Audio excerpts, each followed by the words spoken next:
Chapter 10. Taking Part in the Rites. I had been awake since before dawn. I was thinking about the filming I was going to do unless I was made to leave. I cursed the hunger of the dogs that induced them to lap up the oil from the lamps which provided our lighting, and thereby prevented me from checking up on the notes concerning scenes of interest. We had hardly snuffed out the wicks as silently as the Indians themselves when the dogs helped themselves to the oil. However much we pricked up our ears, we could not hear them, except when, in their eagerness, they choked over the wick or the cork that made it float. Then, before they could manage to escape, sticks, stones, and porongos went flying at them from all sides and invariably hit the mark. My lively interest was promptly gripped by the sight of a woman splitting coconuts with a stone, a most peculiar stone which I associated with the coup de poing, a stone sharpened at one end and rounded at the other so as to fit in the palm of the hand, used at the dawn of civilization by primitive man. No sooner had I got her in focus than that she disappeared into the hut. I had no better luck with a warrior who was splitting takuara canes to make new arrows. The children who had been our friends ceased to be friendly as soon as I began to manipulate the film camera.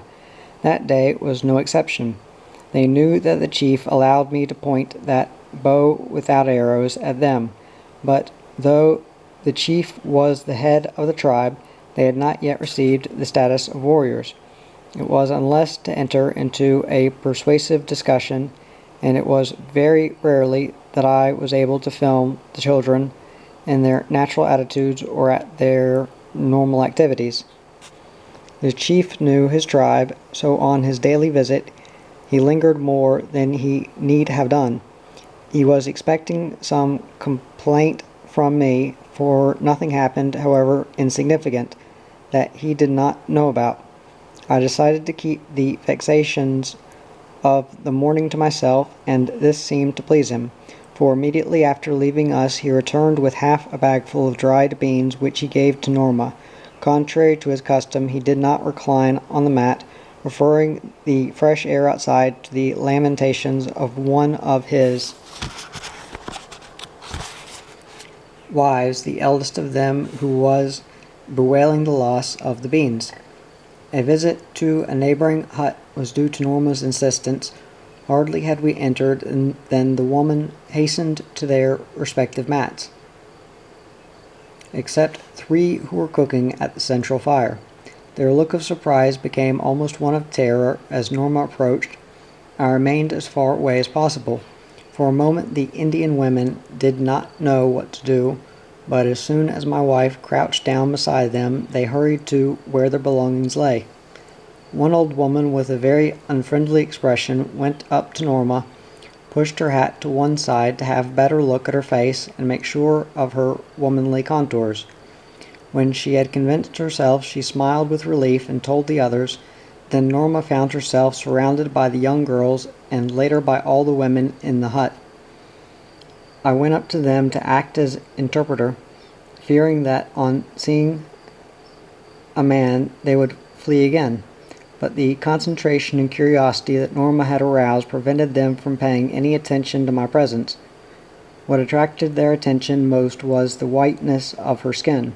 Contrary to what might have been expected, we were hardly sunburned at all. The heat made us perspire continually, and this neutralized the sun's effects. They touched her skin time and time again, when my wife showed them the skin of her arm underneath the sleeve of her blouse, and which had not been exposed to the sun. All the women, without exception, clicked with their tongues as a sign of admiration. Then their curiosity was directed to her earrings, two small white pearls. At first they supposed these to be an integral part of her body. Then, when they found they were adornments, they looked furtively at me to see whether I wore them too. They immediately began to laugh. In the tribe, it was the warriors who wore earrings, not the women. As soon as they realized that the redness of Norma's lips was due to lipstick, which served as a protection against sun cracks, one by one they gazed at my mouth looking for signs of the red paint. When they found none, they laughed more heartily and commented with astonishment upon this anomaly, for only the male savants used paint, and never on their mouths, since it was extremely poisonous. They went on seeking oddities and making comparisons. When I took my hat off, their tongues started clicking it again. I was in mourning since my hair was cut short, but Norma's was not. The explanation was that another of my wives had lost a child, and that was why the one who accompanied me had not shaved off her hair. When we left the Maloka, Norma's affability and understanding had made many new friendships. Once again I congratulated myself on my good fortune on such a companion.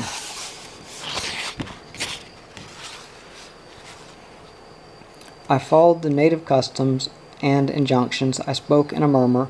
I devoted myself to hunting and spent the greater part of the day in search of some game. In the evening I returned, generally empty-handed, to smoke a pipe while sitting on the stones outside the hut, and like all the tribe enjoyed the peace of the declining day, listening to the songs of nightfall. My attitude was directed towards the only practical end to my study, to pass unnoticed. How often had I to restrain my impatience at seeing the time go by unproductively. After all, the anxieties which the expedition had originated. Prena, the chief's son-in-law, became our great friend. The information that he gave me concerning the sociology of the tribe was extremely valuable. As for Piochi, her temperament was as changeable as the elements. She was neither smiling at us and being excessively amiable, or falling into paroxysms of anger. These fits meant nothing to Norma, who thought the world of her. Prena, like myself, was in awe of the wrinkled brow and that huddled frame, with the tense muscle which seemed ready to spring at the slightest provocation. One day Norma devoted a lot of time to pacifying the Indian women. Piochi's affliction was pitiful. She wept incessantly, clenching her nails into the palm of her hands until they bled. Stifled by sobbing, she clamored for the little son who had died before we arrived. Two of her sisters, who lived in the same hut, paid no attention to her. Leaving the hut, I observed a group of warriors carrying mats, hollowed-out porongos, full of paint, and their spears, walking with grave faces toward the forest. I hurried back to the hut again and asked Prena what was happening. That afternoon a great ceremony was to take place in which two clans would take part. Those warriors were going to make the preparations. Laying aside circumspection, I shoved into my knapsack some extra rolls of film. I was forgetting in my excitement that I still did not enjoy the confidence of the tribe, and that very surely they would not allow me to even approach their ritual. Norma reminded me of that while I was looking for the chief to ask his permission to attend the preparations. I tried to keep calm and to hit upon some convincing reason for doing so. I did not have far to look. The Zavant chief was inspecting the hut of the future warriors. He was accompanied by the inseparable escort of warriors and a one-eyed captain. I remember that as he faced me with those deep, searching black eyes, I lost a great deal of my self-confidence. With considerable hesitation, I expounded to him the object of the visit. He studied me for a moment without opening his lips, then looking away he said, "For many moons I have been observing you through the Waztep. They tell me by their laughter and gaiety when they are with you that no harm will come to us. Go take your notebook, but leave your wife behind. Siru Pray, the one-eyed captain, will go with you." I left Norma behind as the chief had ordered, for it was forbidden for women, except those taking part, to witness these preparations. The Zavant chief's words meant more to me than his authorization. I had never imagined that he would ever trust me. Siru-Pre went ahead along a narrow winding path through thorny undergrowth. This captain, according to what Pre-Na had told me, lost his eye through running into a low branch while pursuing a stag. This incident in itself would not have had any particular significance in the rude life of these warriors if it had not been that, instead of troubling to attend to the frightful wound caused by the tearing out of his eye, he continued to run after the animal until he killed it. Siru-Pre's bravery received the highest honor accorded to a warrior, that of having a song composed about him while still living. The native did not turn round or speak a word to me. As we penetrated farther into the thicket, the clatter of maracas reached us. Almost at once the sound of lusty voices could be heard singing a song in perfect harmony. About 50 warriors, a few children, and 3 women were bustling about. As I approached, a hostile silence fell, apart from the women, who, being the only females among so many men, showed a marked bashfulness. They evidently disapproved of my presence. They made significant gestures with their spears and noisy clickings with their tongues. One pockmarked old man came up to Siru-Pre. He was the one in charge of the preparations for the ceremony. Reluctantly he accepted what Siru-Pre said and went back together with the child, his grandson, whom he continued daubing with red paint. I took up a position a fairly long way off, so as not to disturb them. Some were patiently engaged in stretching and drying palm fibers, which they later plaited to make adornments for wrists and ankles. Others were working with wild cotton to be used for necklaces and belts. The youngest, those who were most intolerant towards me, were combing out with their fingers showy aurora feathers, which they were sticking into a little piece of balsa wood to tie into their long hair on top of their heads in the shape of a great fan. Seated around a fire on deerskins and with spears stuck into the ground at their sides, a dozen seasoned warriors rehearsed the song, after which the ceremony was named. It was called Wei-Ah and was dedicated to the memory of their ancestors, as almost all their songs and ceremonies are. The women adopted varied postures of bashfulness. They lowered their heads, shifted their feet, covered their faces with their forearms when 2 men went up to them to paint them. They showed signs of evident embarrassment. I sat very still like a schoolboy in disgrace, unable to film these scenes of great significance. At last, almost hiding the camera behind a clump of bushes, I pressed the button. I shall never know how the silent purr of the motor could manage to make itself heard above all that noise and bustle, but they all ceased their occupations and looked accusingly at me. The young men grabbed their spears, and the old man, I learned later that he was the chief's brother, came up to me making wild gestures. I explained to him that the chief allowed me to point the bow without arrows at him and did not believe that it would do them any harm. He answered with a single sentence, "Mo Ra Pipo, let me see, show me." After that, I should have to open the camera and expose the film. I placed the camera on the tripod and took off the lenses. He handled them with the greatest care, examining them one by one, and uttering exclamations of admiration as if he understood what they were. Then he passed them to the captains. These handed them to the warriors, and they to the children.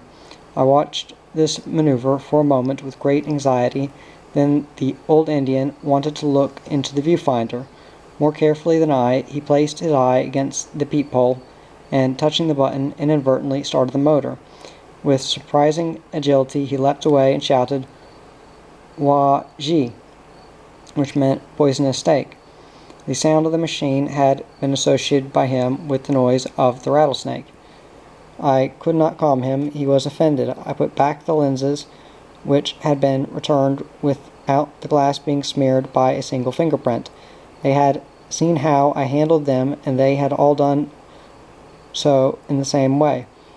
I was preparing to dismantle the camera, feeling sure that he would not allow me to take pictures, when he took me by the arm and said again, "Let me see." I pointed to the film apparatus, and he nodded his head. When I took out of my knapsack a magazine containing photographs of Indians, he nodded jubilantly. Once again the warriors milled around me, and the magazine was conscientiously thumbed.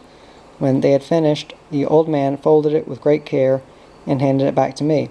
Without giving me time to ask permission, he suggested that it would be a good thing if I made a present of some adornments of my tribe, like those he had seen in the magazine. By adornments he meant clothes. I thought of taking off my shirt and hat and giving them to him, but the mosquitoes would not have left me any peace. I resigned myself to going back to the village rapidly, and returning streaming with perspiration.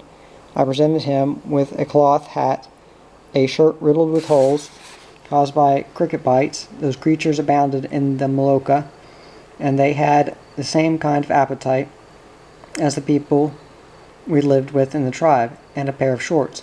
Only then did he let me go on filming, and to have filmed the secret place where they met for the ritual ceremonies was a greater success than we had dared to hope for. My enthusiasm prevented me from acting rationally. I forgot to eat, drink, and even to let Norma know that I was all right. At dusk I accompanied the Indians to the village where the ceremony was to take place. Norma looked daggers at me, and with reason. All day long she had done nothing but worry about my fate. When she saw that everything had turned out happily, her fury with me made her feel better. There was no time for recrimination. The preparations for the ceremonial were going on, and I wanted to film as much as I could. The chief passed me, accompanied by the principal captains and his bodyguard, and he smiled at me approvingly. He walked towards the enormous tree trunks that had been piled up in the center of the village for the bonfire that night, and spreading out the deerskin on the ground, he sat down. His companions did the same, except the warriors of his escort, who remained standing. The excitement of the day, pregnant with surprises, and the sun sinking behind the mountain ranges of the Roncador, made me clumsy in changing the rolls of film in the camera. The group of warriors taking part in the ritual had formed an extensive semicircle around the chief. Moroka broke the deep silence. Then that silence became even more profound. The Indians who were not taking part because they belonged to other clans remained expectantly beside their huts. The cry of a child was promptly silenced. Laboriously I finished putting the confounded roll of film on the spool, checked its working, and closed the camera. It seemed as if the very air was motionless. The quietude became suffocatingly tense, like a stranglehold. Everyone was awaiting a signal from the Zavant chief. Streaks of cloud hid the sun for a moment, dimming the already fading light. My impatience merged into desperation. In a few minutes there would not be enough light for filming anything. Conscious of his importance, the chief delayed giving his approbation, gleaming in red uricum, and with his new personal adornments well in evidence, his long hair neatly combed, he pretended to be concentrating fixedly on something else, which in fact was very far from the case. Suddenly he made a gesture so abruptly that I almost failed to notice it. Immediately a dozen maracas and bunches of deer hooves tapped out a quick rhythm. Like a bursting dam, the thick, thunderous voices of the savants rose, perfectly modulated in impeccable crescendos and cadences, keeping time with the primitive throbbing of the gourd drums and the tapping of the maracas. At the same time, with their feet apart, they flexed their knees and joining their hands together at the level of their chests, they raised and lowered themselves to the beat of the gourd. Every eighth warrior had a maraca in one hand and his spear in the other, with his arm drawn back. These were distinguished from the rest by the fact that they wore a greater number of necklaces. They were warriors of prestige and were destined to be the captains of the future. I fixed the film camera, and just as I was focusing it, somebody touched me on the shoulder. I turned round indignantly. It was Norma. Seeing my expression, she briefly drew my attention to the chief. I observed with dismay that he was inviting me to sit beside him. I could not decline such an honor. With no feeling of confidence in her ability, I gave my wife brief instructions to try to get some pictures of the ceremonial, but I was sure that the failing light and her lack of experience would result in wasted effort. I had to take back these ungallant thoughts later. Norma turned out to be a very skillful camerawoman. I attempted to smile and settled myself on the deerskin mat as invited by the chief. The captains observed me with smiling eyes, so that my cheerfulness returned somewhat, for they had never done that before. There was no doubt about it, the road to friendship with this tribe was opening to me at last. The women taking part in the ritual made an impressive contrast with their male companions. Their feet were placed together, and with their hands under their breast they swayed their trunks in an ellipse and uttered high-pitched, penetrating groans. I was studying the movements of the dance so as to make notes on it later, when the chief invited me to join the dancers and take part. He was not ordering me, he was suggesting it. This was obviously intended as an honor, a distinction. In his vivacious black eyes there was a spark of kindly roughness, roguishness. I thought of those who held a grudge against us and wondered how they would take it if I intervened in their rights. While I vacillated, one of the future captains, a son-in-law of the chief, came up and made signs to me to follow him, adding that all those who were going to the wood to the preparation ceremony must take part in the ritual dance. I did not wait to be asked again. When I reached the circle of warriors, they made room for me. I was afraid I was going to put up a bad show. As I essayed a somewhat timid flexing of my knees, immediately those who were nearest to me ceased dancing and, leaning on their bows and with bunches of arrows in their hands, surveyed me as if stupefied with admiration. When they saw that I really was dancing like them, they laughed and chanted louder. Proud of my success, I now tried to sing too. It was impossible to join in fully. The guttural words lost all meaning for me. In the thundering of voices, all my ears could catch were high and low notes. I settled for these, and imitating them as best I could, I produced a fairly good effect, which all but fooled them. The savants who were watching the ceremony abandoned their passive attitude to approach the choir and fix their attention on me. The whispering increased every minute, rousing me to greater efforts, until I was completely soaked in perspiration. When the first song came to an end, I sneaked back to where the chief was. He gave me a pat on the back in appreciation of my exertions. As the second song began, 6 warriors came running and stamping hard on the ground all around the inside of the semicircle, pursued by those who were carrying spears or beating gourd drums.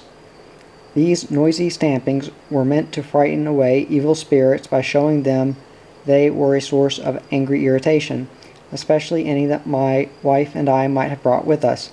When the twilight outlined the pointed domes of the huts, and the dying light was nothing but a hazy ribbon across the western sky, the great central bonfire was lit. The 4 young warriors, whose heads were adorned with aurora feathers, stealthily left the circle, and in single file trotted silently towards the huts. Shortly afterwards they came back as crouching ghostly figures bearing long sacred arrows ornamented with huge feathers and tiny beads.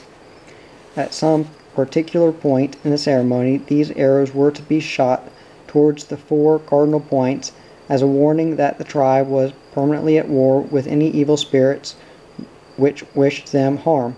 The Zavant's warrior zeal admits of no tolerance or meekness towards their enemies, whether bodily or spiritual, and their weapons are always at hand to conquer either or both. When the young men with the sacred arrows arrived, a strange whistle was heard, and the dancing began again. This time before one of the huts, the chief rose, and we moved off with him. It was intensely, icily cold. The rites would go on till dawn. The chosen clans had to remain afoot all night, complying with their traditional obligation. No one among them would sleep or shelter in one of the huts, and their only sustenance would be one small maize loaf per head. The purpose of the ceremony was to clear evil spirits out of the village. There were plenty of them, according to Prana.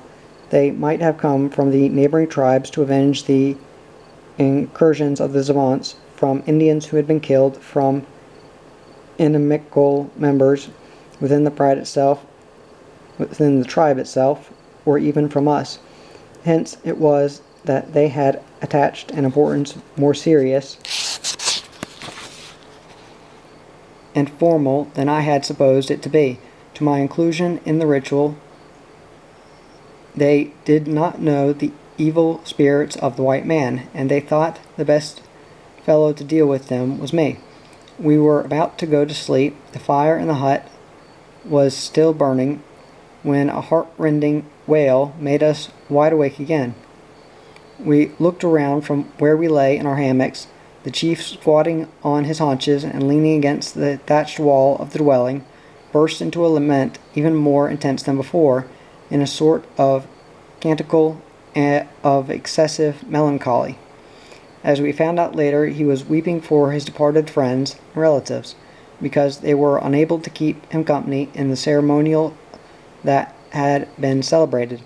When the chief was silent once more, the mysterious whistle was heard again and again at intervals, calling the clan to begin another song nearer or farther away, according to which hut they were performing before.